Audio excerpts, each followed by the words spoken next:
cada um com as suas demandas, cada um com as suas necessidades. E nós estamos diante de um Deus poderoso e da sua palavra. E eu sei, Pai querido, que a tua palavra é poderosa para suprir todas as necessidades e vir de encontro com cada circunstância e cada situação. Deus, que a tua palavra, Pai querido, mais uma vez, ela traga respostas, direção para a nossa vida. Assim eu oro, no nome de Jesus. Amém e graças a Deus.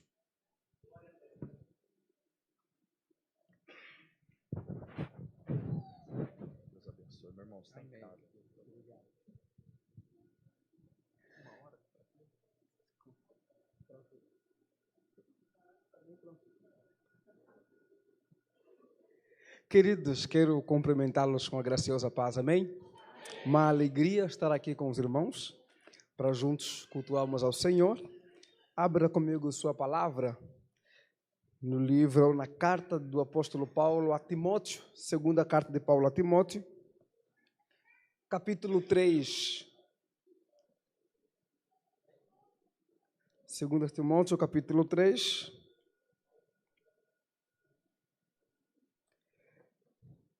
Versículos 14, 15, 16.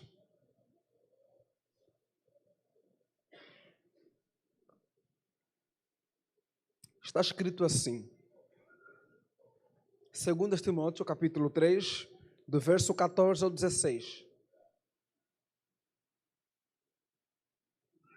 Tu, porém, permanece naquilo que aprendeste e que foste inteirado, sabendo de quem o aprendeste, e que, desde a infância, sabes as sagradas letras, que podem tornar-te sábio para a salvação pela fé em Cristo Jesus. Toda a Escritura é inspirada por Deus e útil para o ensino, para a repreensão, para a correção, para a educação na justiça. Pode retomar seu assento, em nome de Jesus. Muito obrigado. Obrigado, pastores, pela recepção e carinho de sempre. Deus em Cristo abençoe os senhores, a todos os pastores, a equipe aqui, a igreja, muito agradecido. É sempre um prazer estar com os irmãos para juntos cultuarmos ao Senhor. Eu quero partilhar com os irmãos essa mensagem, e até eu peço que permaneça com sua Bíblia aberta, porque vamos trabalhar bastante aqui o capítulo 3 de Timóteo, porque este livro de 2 Timóteo é um dos livros que nos últimos dias Deus tem falado muito comigo sobre ele, e tenho sido muito abençoado por meio desta carta do apóstolo Paulo ao seu discípulo Timóteo. E daquilo que tenho aprendido com o Senhor, então eu quero partilhar com vocês aqui algumas verdades e lições. E minha intenção é falar com vocês sobre permanecer. Permanecer ou permaneça, mas talvez permanecer. Este livro, esta carta, Paulo escreveu, muito provavelmente entre 63, 64 até 65 depois de Cristo. E Paulo estava preso.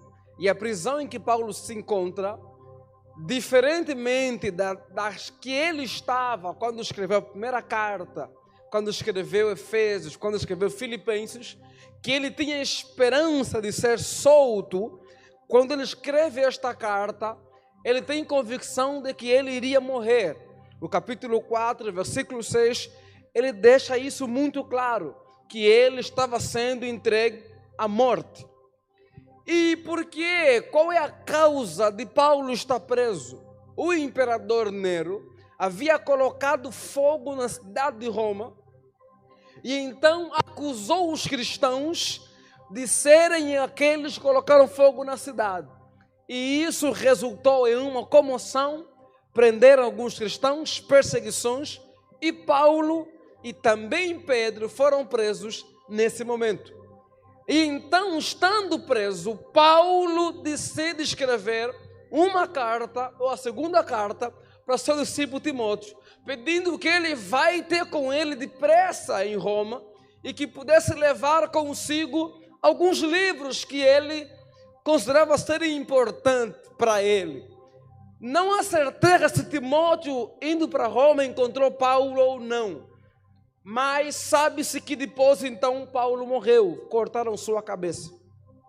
E o intuito de Paulo aqui, nesta carta, é talvez motivar seu discípulo, incentivá-lo a responder adequadamente aquilo que ele ouviu e aprendeu sobre o Evangelho. E quando você lê esta carta, no mínimo 5 frases ou 5 ênfases Paulo dá a Timóteo com relação a reações adequadas àquilo que ele aprendeu, a sua vocação ao Evangelho. Por quê? Porque quando a Bíblia é exposta para nós, nós devemos responder à exposição. Nós devemos responder à revelação de Deus, que é a Escritura. E devemos responder adequadamente, porque a Escritura, ela é a revelação de Deus, mas ela também nos mostra qual é a resposta ou reação adequada que os homens devem dar à revelação de Deus. E Paulo mostra a seu discípulo aqui qual é a resposta ou reação adequada àquilo que ele aprendeu, ao Evangelho, ao ministério. 5 se destacam. Capítulo 1, versículo 8. Não tem vergonha do Evangelho e nem de mim. Uma resposta adequada é o quê? É não se envergonhar. Não se envergonhar do Evangelho é uma das respostas adequadas que nós devemos dar ao Evangelho. Jamais ter vergonha do Evangelho. A segunda resposta é no capítulo 1, versículo 14, que ele diz: guarda o bom depósito, guarda aquilo que você recebeu por meio do Espírito Santo. Portanto, a segunda resposta é guardar o Evangelho, guardar a palavra, guardar aquilo que o Senhor nos mostrou, nos apresentou, nos direcionou. Guarde a palavra, tudo aquilo que você ouvir aqui do Evangelho, sobre Jesus, da Escritura. Primeiro, não se envergonhe. Segundo, guarde. Não pode entrar aqui e sair aqui. Tem que entrar aqui e descer no coração, guardar na sua vida. A terceira palavra está no capítulo 2, versículo 3, versículo 4, versículo 8, versículo 9. É: sofra comigo como bom soldado, sofra pelo Evangelho. Tudo eu sofro, tudo eu suporto. Se com Cristo sofremos, com Cristo também reinaremos. O Evangelho espera que aqueles que estão ouvindo, que aqueles que o recebem, fazem o quê? Disposição de sofrer pelo Evangelho. A quarta palavra é do capítulo 3, versículo 14, que é o texto que eu li: permanecer. Permaneça naquilo que você aprendeu. Permanecer. Não te envergonhes, guarda, sofra e permaneça.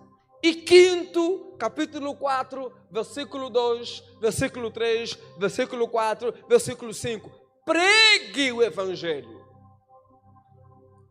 Não te envergonhe do Evangelho, guarda o Evangelho, sofra pelo Evangelho, permaneça no Evangelho. E quinto, pregue o Evangelho. Hoje o meu foco está na quarta recomendação de Paulo a Timóteo. Qual? Permanecer. Permaneça naquilo que você aprendeu. O que é que ele aprendeu? A Escritura. Porque ele continua: porque sabes de quem recebeste e que desde a tua meninice tu conheces as santas letras, tu conheces a Sagrada Escritura. Portanto, Paulo permaneça naquilo que aprendeste. O quê? A Escritura. E Paulo então vai mostrar a Timóteo por que ele deve permanecer na Escritura. Ele apresenta no mínimo 4 razões básicas que mostram que a Escritura é confiável, é necessária, e ele deve permanecer nela. A primeira está no capítulo 3, versículo 14. Ele diz: porque tu sabes de quem tu recebeste.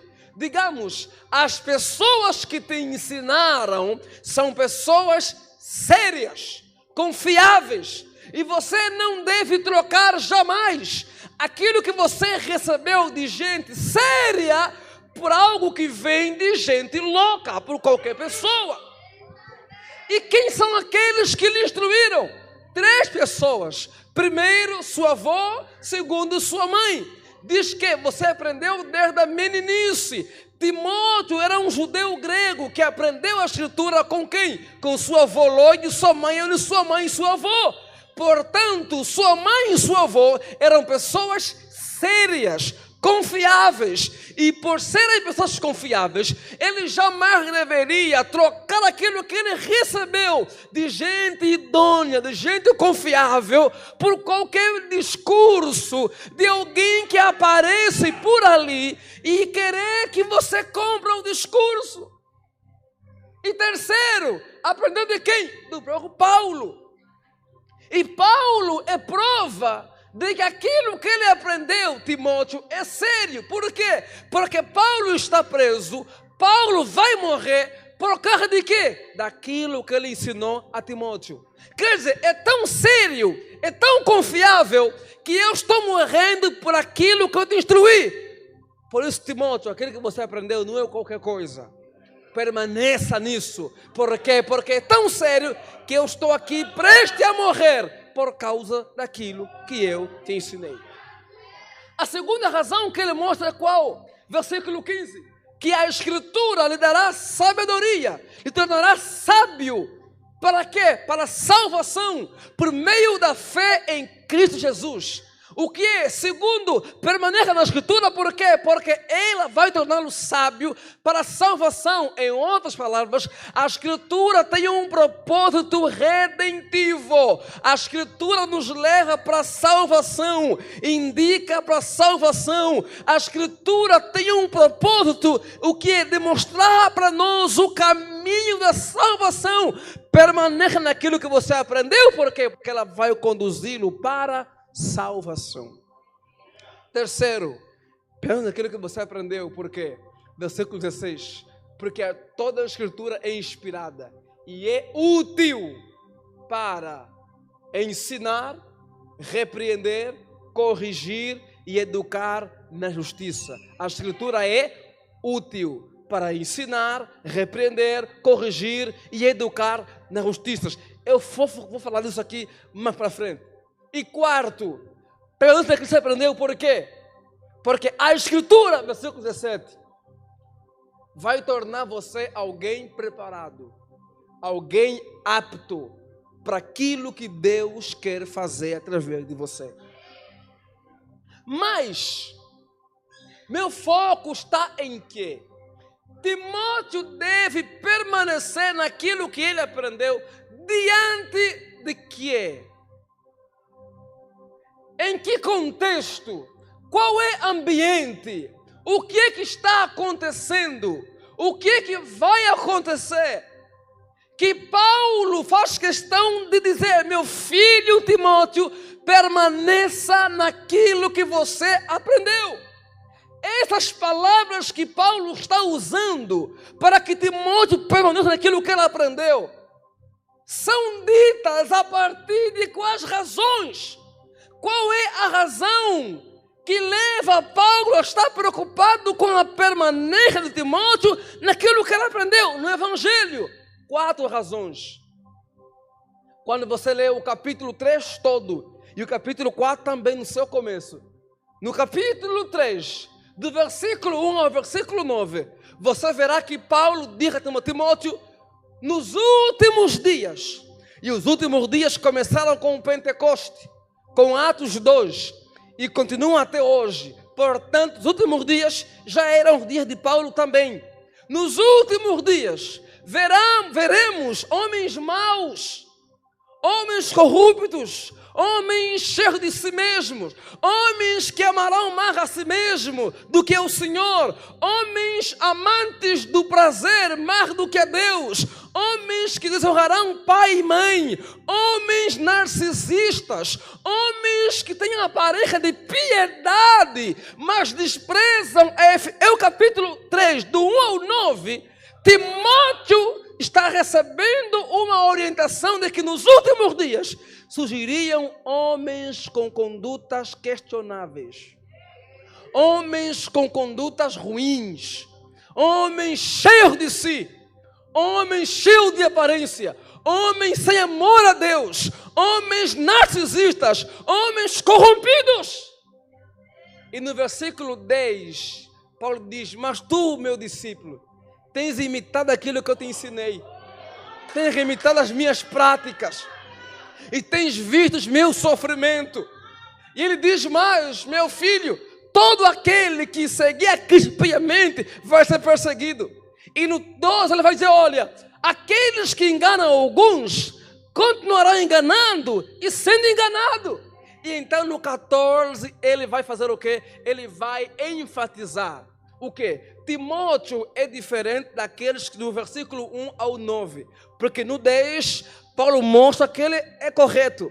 E então no 14 ele vai enfatizar: sabe aquilo que você já faz no versículo 10? Permaneça nisso. Permaneça naquilo que você aprendeu. E aqui está o que é. Timóteo deve permanecer naquilo que ele aprendeu diante de quê? Diante, em meio a homens que se corromperam, em meio a homens que se perderam, em meio a homens, líderes religiosos. Porque Paulo diz que esses homens do capítulo 3, versículo 1 ao 9, eram homens que iam nas casas, porque a igreja era nas casas, e recebiam pregadores itinerantes, vinham de outras cidades. E alguns eram tão corruptos, tão promíscuos, que dominavam algumas mulheres, enganavam algumas mulheres. Mas você, meu filho, diante desses homens que se corromperam, que a vida está torpe, você olha para eles, estão cheios de si mesmo, cheios de vaidades, sem vida santa, vivendo em pecado. Você deve permanecer naquilo que você aprendeu. Não haja como eles, não viva como eles, não se comporta como eles. Permaneça naquilo que você aprendeu. E esta noite eu vim dizer a vocês, meus irmãos, nós também veremos homens se corrompendo, cristãos se desviando, cristãos se perdendo. Aquilo que é correto virá incorreto, aquilo que é mal virá bom, aquilo que é bom virá mal, aquilo que é santidade ser visto como coisa retrógrada do passado, atraso. Eu vim dizer-los esta noite, em meio a gente que se perdeu e que quer viver em pecado, nós somos convocados a permanecermos naquilo que aprendemos. E o que é que nós aprendemos? Sede santo, como santo é o Senhor vosso Deus. Ele diz: esses homens terão aparência de piedade, mas negarão a sua eficácia. O que é isso? Na aparência tem piedade, na aparência são zelosos, na aparência tem graça, mas na verdade é só aparência, é só aparência. Digamos, Timóteo, nos últimos dias teremos homens cheios de aparência. Na aparência tem vida, na aparência tem graça, mas a essência está podre, não tem vida, não tem graça. É como sepulcro caiado, que por fora está lindo, mas por dentro tem morte, não tem nada. É como a figueira, que de longe tem folha, de longe brilha, mas quando chega perto não tem fruto. E Paulo diz: meu filho Timóteo, você não pode ser como eles. Se eles vivem de aparência, você tem que permanecer naquilo que você aprendeu, cheio do Espírito Santo, cheio da graça, cheio do Senhor, que não vive de aparência, mas que tem piedade, que zela pelo Senhor. Nos últimos dias surgirão homens mais amantes dos prazeres do que de Deus. Timóteo, você é meu filho. Não vai nesse caminho, não. Permaneça naquilo que você aprendeu. O que eu aprendi? Amarás o Senhor teu Deus de todo o seu coração, com toda a sua alma, de todo o seu entendimento e com toda a sua força. Amar a Deus acima de qualquer coisa. Amar a Deus mais do que os prazeres carnais. Como dizia John Piper, Deus é glorificado em nós quando nós somos satisfeitos nele. Quando Deus é a minha satisfação, quando a satisfação da minha alma, da minha vida é o Senhor, então Ele é glorificado na minha vida. Não andemos como alguns que se perderam e se perderão. Permaneçamos naquilo que aprendemos. Permaneçamos na Escritura. Segunda verdade, permanecer diante do que é. Versículos 11, 12. Você tem visto, meu filho, as minhas perseguições em Antioquia, em Lídia. E no versículo 12, ele então vai reforçar algo que é interessante. Todos aqueles que querem viver piedosamente em Cristo sofrerão perseguição. Aqui está a segunda verdade. Permanecer diante de quê? Diante das perseguições. Permanecer naquilo que você aprendeu, diante de gente que está se perdendo no estilo de vida. Segundo, diante das possíveis perseguições. E Paulo está onde? Preso. Vão cortar sua cabeça. Qual é o crime que Paulo cometeu? Ser cristão. Esse é o crime que Paulo cometeu. Por seguir Cristo piedosamente. E como é que os cristãos, por que eram perseguidos? Por algumas razões. A primeira, sabe qual é? Porque o estilo de vida deles era diferente. E isso incomodava os romanos. Segundo, porque eles não adoravam o imperador. E isso era crise também. Terceiro, porque eles não participavam das festas de adoração aos deuses. E o que eles diziam? Estes homens rejeitam os deuses, vão ser o quê? Vão trazer maldição sobre nós, porque os deuses ficarão bravos. E uma série de questões mais. Portanto, naquele contexto, seguir a Cristo seriamente, piedosamente, significava o quê? Passar por perseguição. É por isso que Cristo disse em Mateus 16, 21, 22, 23, 24. Se alguém quiser vir após mim, negue-se a si mesmo.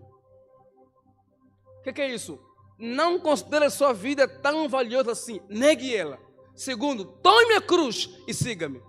A cruz que devemos tomar aqui não é o teu filho que não se converteu ainda. Não é uma doença. Não é um problema. A cruz é o quê? A cruz, no contexto do Novo Testamento, sabe era o quê? Duas coisas. Primeiro, para o judeu, maldição. Para o romano, primeiro, o lugar que era morto os piores bandidos. Segundo, a pior forma de alguém morrer. Em outras palavras, quando Cristo disse, alguém que vir após mim, negue a si mesmo, tome a cruz e siga-me. Sabe dizer o quê? Se você quiser me seguir, tem que entender que podem ver você como um dos piores dos bandidos. Portanto, querer caminhar comigo significa ter disposição de morrer da pior das formas possíveis. Caminhar com Cristo não é água com açúcar. Não é esse discurso da internet, você é o centro do coração de Deus. Não, isso é conversa. Caminhar com Cristo, no contexto bíblico, significava morrer padecer, ser perseguido. E então Paulo faz quê? Paulo diz: Timóteo, em impossíveis perseguições, meu filho, eu sei que você é piedoso, você é sério, e se você continuar assim, vai ser perseguido. Mas não permita que as perseguições o desanimem diante das possíveis perseguições. Isso é versículo 12. No 14 ele diz: diante das possíveis perseguições, permaneça naquilo que você aprendeu. Enquanto alguns, quando surgiam perseguições, se perdiam, se afastavam, abandonavam, negavam. Eles: meu filho, se surgir perseguição, permaneça naquilo que você aprendeu. E no capítulo 2, versículo 9, ele vai dizer: olha, meu filho, se com Cristo sofremos, com Cristo também reinaremos. Se com Cristo morremos, com Cristo também ressuscitaremos. Permaneça em Cristo, apesar das possíveis perseguições. Permaneça. Vai ter luta, vai ter choro, vai ter desafio, vai ter crise. Na América Latina aqui podemos não ter perseguições, como tinha no contexto de Paulo e de Timóteo, mas tem desafios, mas tem lutas, mas tem problemas, mas tem choro. E qual é a palavra? Permaneça naquilo que você aprendeu. Permaneça no Evangelho, permaneça na Escritura. Por quê? Porque ainda que a gente possa se encontrar em possíveis desafios e crises, nós não estamos só. Nós não fomos, ou não somos pessoas que foram desamparadas, não somos órfãos. Cristo deixou o Consolador, deixou o Espírito Santo que nos auxilia nas nossas fraquezas. Portanto, não permita que possíveis desafios e lutas pela fé cristã te afastem dele. Se perder direitos e privilégios, permaneça naquilo que você aprendeu. Se o mundo e como andam as coisas, o mundo virou relativista. Estamos na pós-modernidade. Cada um tem sua verdade. Cada um tem seu ponto de vista. Se eu dizer que Cristo é o caminho, quer dizer que eu sou preconceituoso com o outro religioso. Porque quer dizer que só o caminho, só a minha religião é que tem a salvação. E isso pode levar a fazer o quê? A problemas. E isso pode fazer com que nos olhem com maus olhos. Mas diz Timóteo: permaneça. Não negocie a verdade, permaneça naquilo que você aprendeu, ainda que isso custe a você perseguição. Terceira verdade: permanecer diante de quê? Capítulo 4, versículo 1. O que é? Não, capítulo 4, versículo 2, versículo 3. O que é? Permanecer diante de duas coisas. Primeiro, de público que não vai suportar a verdade, e de pastores que vão ensinar o que o público quer ouvir. Porque o versículo 2 do capítulo 4, ele diz: conjuro que você pregue. Por quê? Ele continua: porque chegará tempo em que não suportarão a sã doutrina. E sã doutrina aqui é o quê? É a Escritura, é a Bíblia, é a palavra, não é o uso e costume. É a verdade, é o Evangelho. Chegará um tempo que não suportarão o Evangelho, a Escritura, a verdade. E então criarão para si o quê? Mestres que falem aquilo que faz comichão o seu ouvido e amassageiem o seu eu. Timóteo, diante de públicos assim e de pregadores assim, você permanece naquilo que você aprendeu. Estamos no tempo da internet, em que a gente faz o quê? A gente quer ouvir o que a gente acha que mexe com a gente, que mexe com o nosso eu. E a internet tem muita oferta. Os grandes nomes, inclusive no Brasil, da internet, são o quê? São pregadores da teologia do coaching, que quer mexer com o teu eu. Você é o centro, você é aquilo, você é tudo isso. Eu vim dizer-lhes, não, meu irmão, diante de um público que não suporta o evangelho e de pastores que com medo de perder gente, querem trocar a mensagem, nós somos convocados por Cristo a permanecermos naquilo que aprendermos, a permanecermos no evangelho. Começando com os pastores. Os pastores são desafiados e convocados a não ir pelo caminho daquilo que aparentemente é o mais viável nos nossos dias. Uma pregação pragmática, voltada para o homem, antropocêntrica, em que o homem é colocado no centro. Os pregadores são convocados a não esquecer do querigma do Novo Testamento. E qual é? Jesus nasceu da Virgem, Jesus viveu sem pecado, Jesus morreu na cruz, Jesus ressuscitou, Jesus foi para o céu e brevemente voltará para buscar a sua igreja. Jesus é a mensagem que o mundo precisa. Em meio a pregadores que têm se vendido, e ainda que não intencionalmente, não que eles, às vezes, alguns deles são inocentes, mas trocaram a mensagem por algo mais palatável, por algo mais contemporâneo. Nós estamos convocados enquanto pastores a pregar a mesma mensagem de ontem, de hoje e de sempre. Jesus é a mensagem. Por quê? Porque essa mensagem é ela que transforma. Aí vem o versículo 16. Porque a escritura é útil para ensinar, para repreender, para corrigir e para educar na justiça.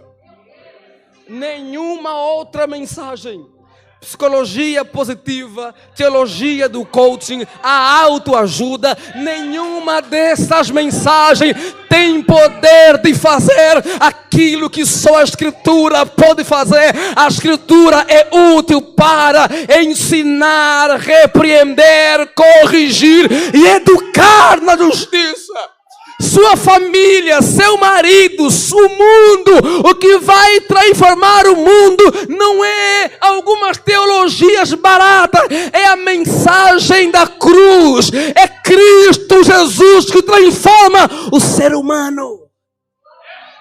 E quando você lê aqui em capítulo 3, versículo 16, que a escritura é útil para ensinar, repreender, corrigir, educar, fala, Israel, não, você tem que entender isso no grego.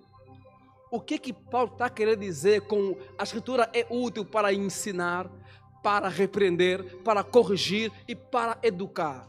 A palavra ensinar aqui é o que? É didascalia, que significa que a escritura é o que é?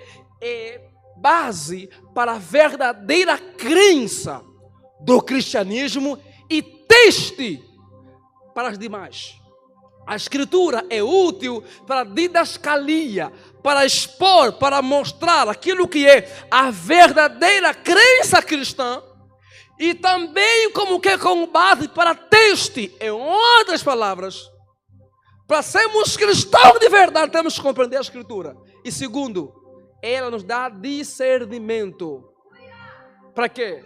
Para conseguir perceber, para conseguir analisar, para conseguir julgar, para conseguir escrutinar aquilo que é verdade ou não é. Sabe por que muitos pastores querem crentes bobos sem Bíblia? Porque crente sem Bíblia não consegue ter discernimento.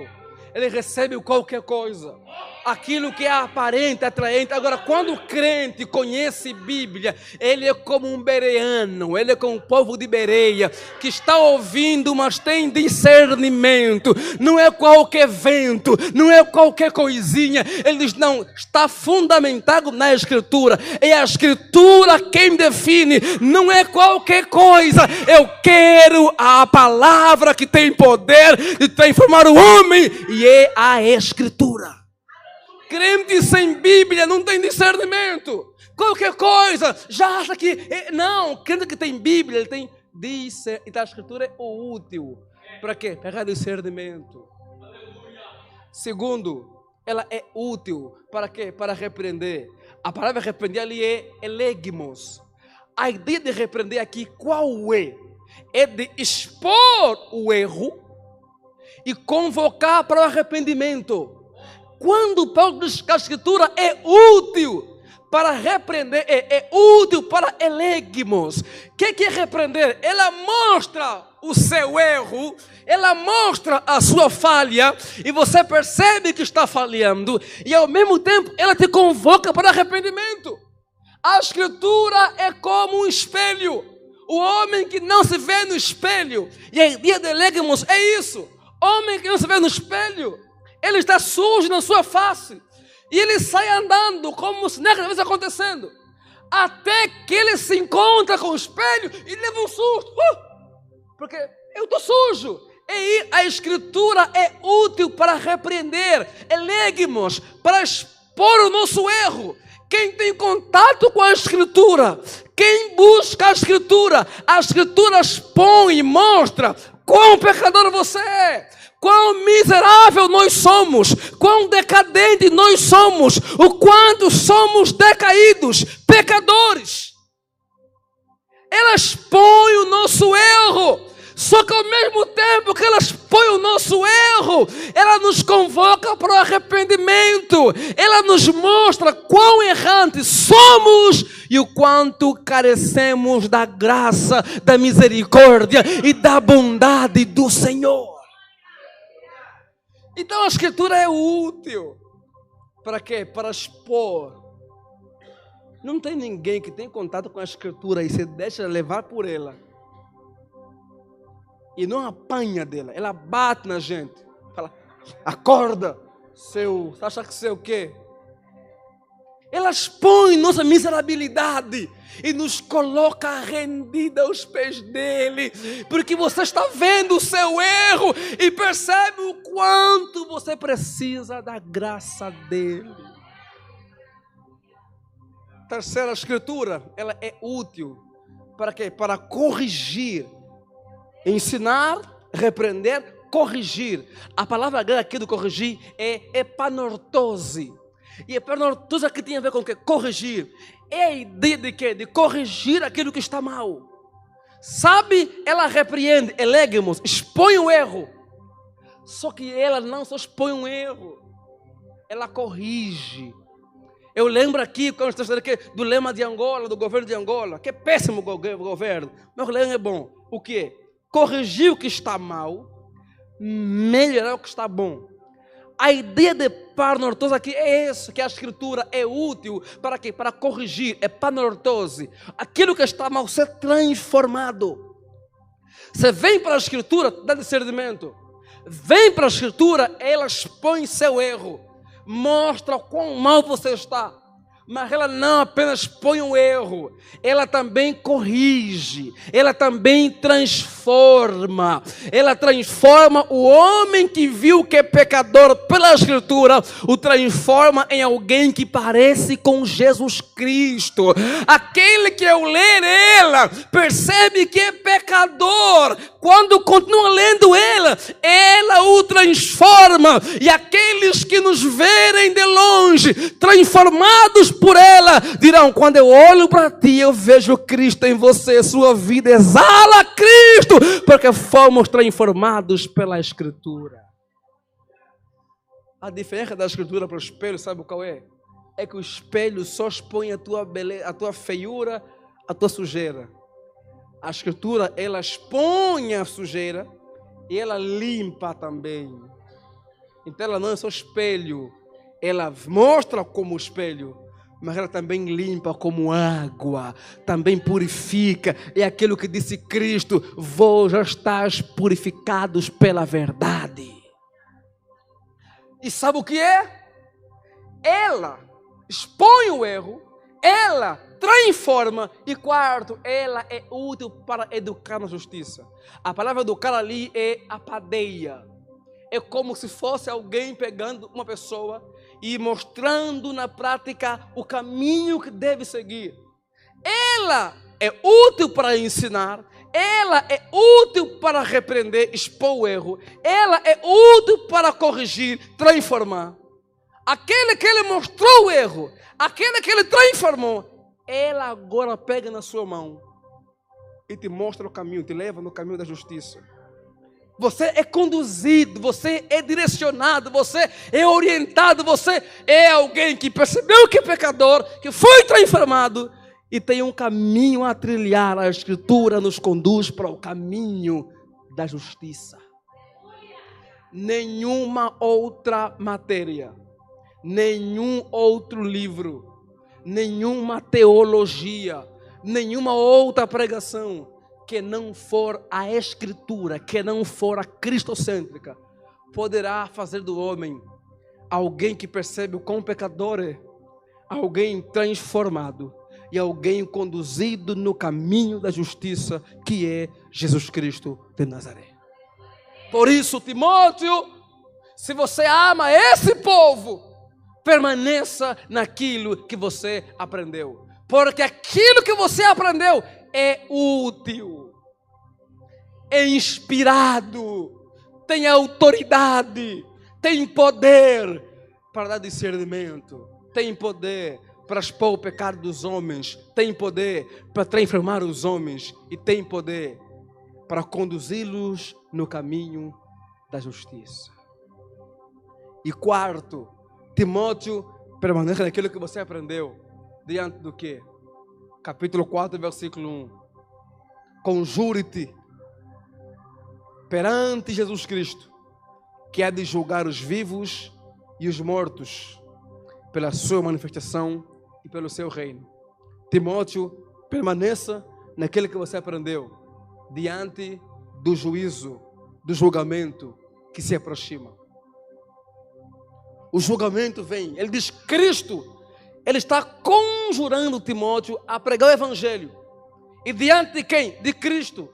Que fará o quê? Que virá. Para quê? Para julgar vivos e mortos. Aqueles que não permanecerem no Evangelho, em Cristo. O que vai acontecer? Mortos ou vivos serão julgados. E ouvirão Cristo dizer, eu não vos conheço. Apartai-vos de mim. Mas aqueles que permanecerem no Evangelho, naquilo que aprenderam, quando chegar o julgamento, quando Cristo vier com julgamento, não serão condenados. Ouvirão Cristo dizer, vinde benditos de meu Pai, possuir por herança o reino que vos está preparado desde a fundação do mundo.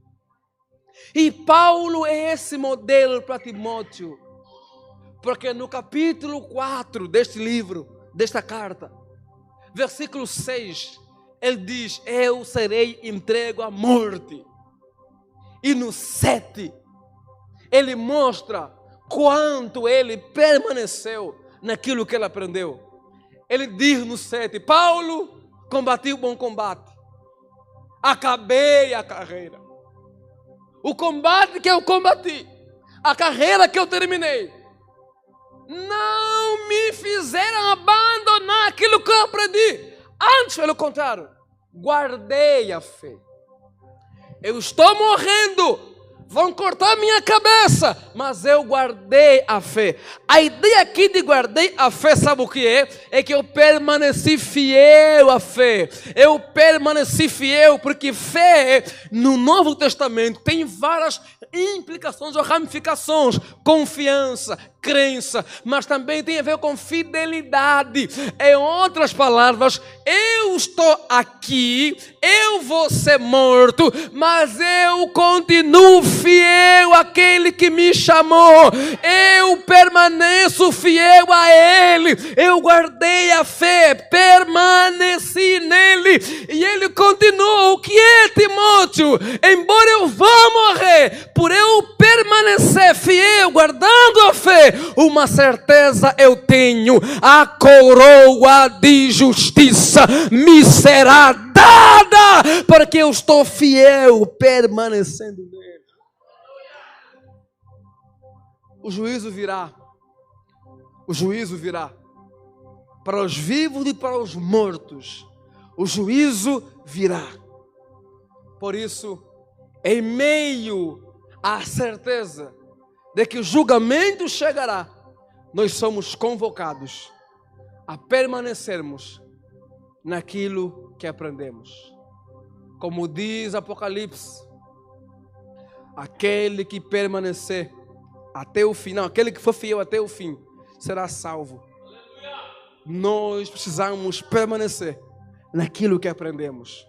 Em meio a pessoas que se perdem, em meio a possíveis perseguições, em meio a uma troca na essência da mensagem, há uma mistura. Nós somos convocados a sermos fiéis ao Senhor, ao Evangelho, porque o julgamento chegará. E deixa eu dizer algo a vocês. Estejamos comprometidos com o Senhor, acima de qualquer coisa, porque o Senhor virá para julgar o mundo.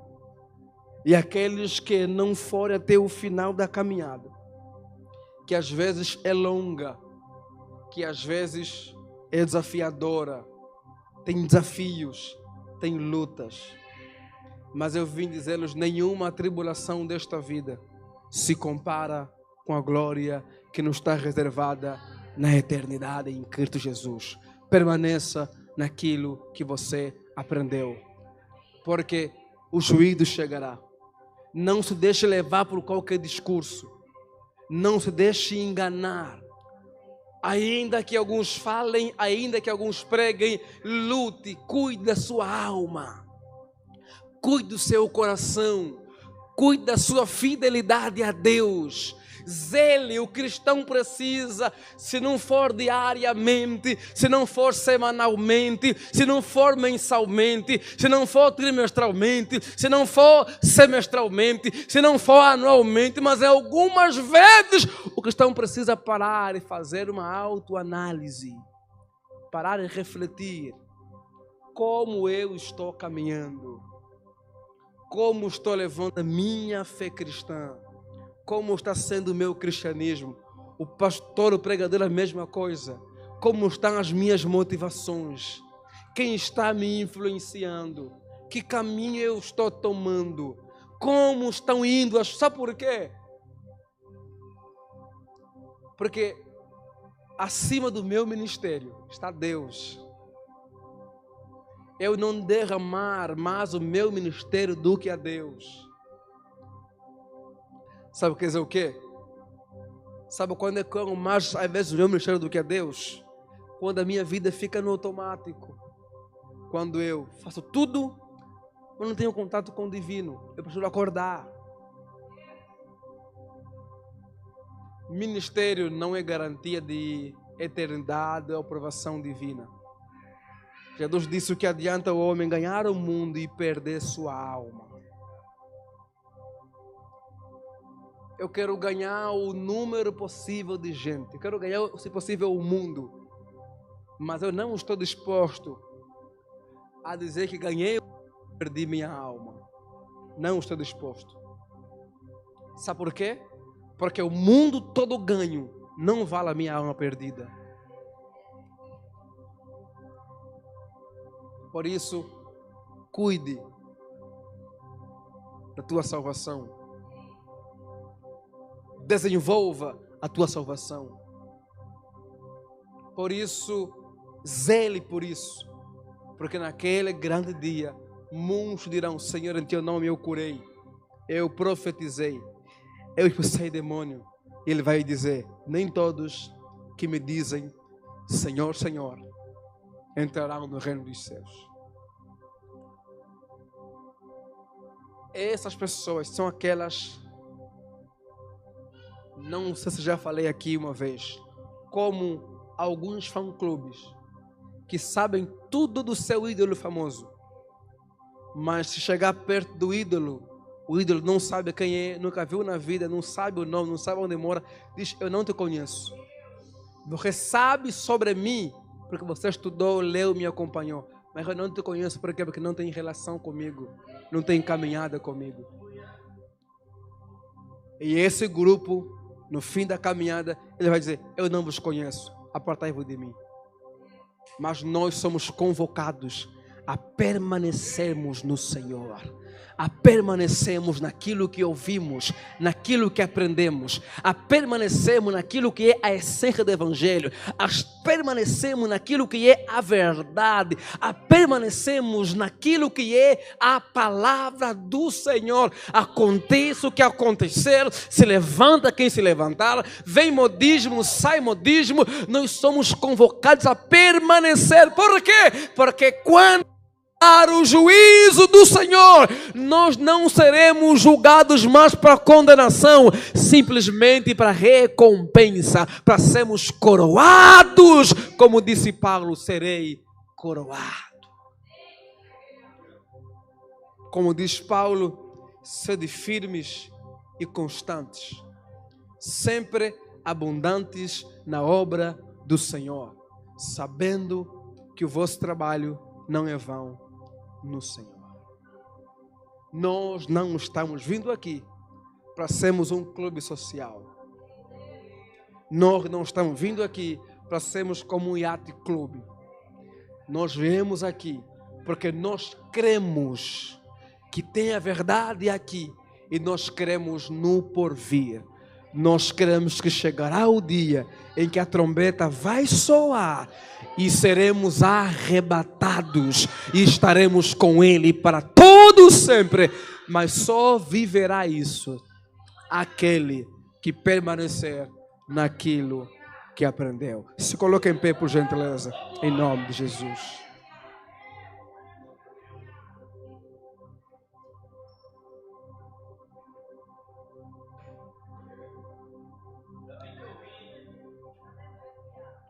Enquanto igreja, nós temos o dever de obrigar os pastores a permanecer naquilo que eles aprenderam, no Evangelho.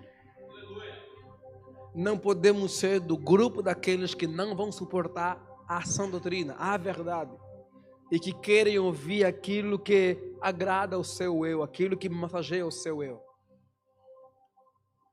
Sabe por quê? Porque o teu pastor, antes de estar comprometido com você, ele está com Deus. Por isso que nós estamos aqui, não façamos parte daquele grupo que diz Paulo, que vai chegar o dia que alguns não suportarão a sã doutrina. Que a gente consiga ter a nobreza de ver 12 mil pessoas indo embora enquanto pastores e não trocar o discurso. E se ficarem 12 pessoas a ouvir, perguntar para eles: e vocês não vão embora? Porque o discurso eu não trocarei. Agora, que a gente que está aqui seja como um dos 12, chamado Pedro, que disse: para onde iremos nós, se só tu tens palavra de vida eterna? O pastor não deve trocar o discurso por aqueles que não aceitam.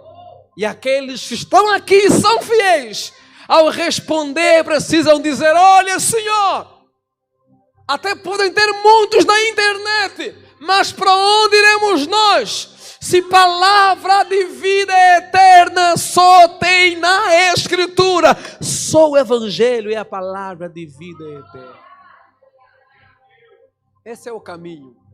O pastor que não troca a mensagem pelos que se perdem, pelos que não resistem, e a ovelha que é fiel e diz: não é fácil, dói, mexe com a gente, quebra o nosso eu. A gente queria um pouquinho ser colocado lá em cima, como se fosse bam, bam, bam, mas aí bate na gente. Mas vamos aonde?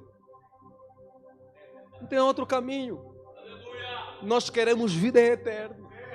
Nós queremos eternidade. Por isso, muito mais do que diminuir, queremos morrer para nós mesmos. Morrer para nós mesmos. E viver para a glória dele. E então podemos dizer: porque dele, por ele, para Ele são todas as coisas. Chegarão tempos difíceis. Essa é a abertura que Paulo faz no capítulo 3 da segunda carta de Timóteo. E essa é a mensagem para nós. Chegarão tempos difíceis para os pastores, para as ovelhas. E nós somos convocados, tanto pastores como ovelhas, a permanecermos naquilo que aprendemos. Baixe sua cabeça, Pai, no nome de Jesus. Paulo está falando aqui na década de 60 depois de Cristo. E nós estamos no século 21. Já se passaram no mínimo 2 milênios e mais ou menos alguns dias. Estamos no século 21, Senhor. 2 milênios. E aquilo que Paulo disse a Timóteo está se cumprindo. Tempos difíceis.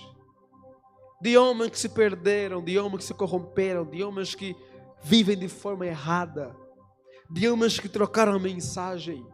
Tempos difíceis. De um povo que quer ouvir aquilo que massageia o seu eu. De um povo que às vezes não está disposto a crer e a confiar no seu caráter, na sua soberania, que quer manipular Deus, que tem um discurso mais favorável, que seja leniente com aquilo que eu faço, eu vou lá. Quem diz que eu sou tudo isso é aquele que eu quero.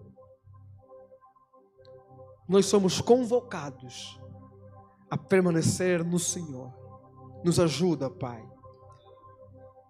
Nos ajuda a sermos fiéis ao Evangelho, a sermos fiéis à Tua Palavra, a sermos fiéis à Escritura, a sermos fiéis, não à caricatura do cristianismo, que alguns fazem na internet, que alguns fazem por ali, a sermos fiéis ao Evangelho bíblico, ao Evangelho cristocêntrico, ao Evangelho da Escritura, ao Evangelho que não esconde, que nos confronta, que nos instrui, que nos transforma e que nos levará para a eternidade. Trabalha em nós, Senhor. Se alguém está buscando por cura, esse Evangelho tem poder para curar.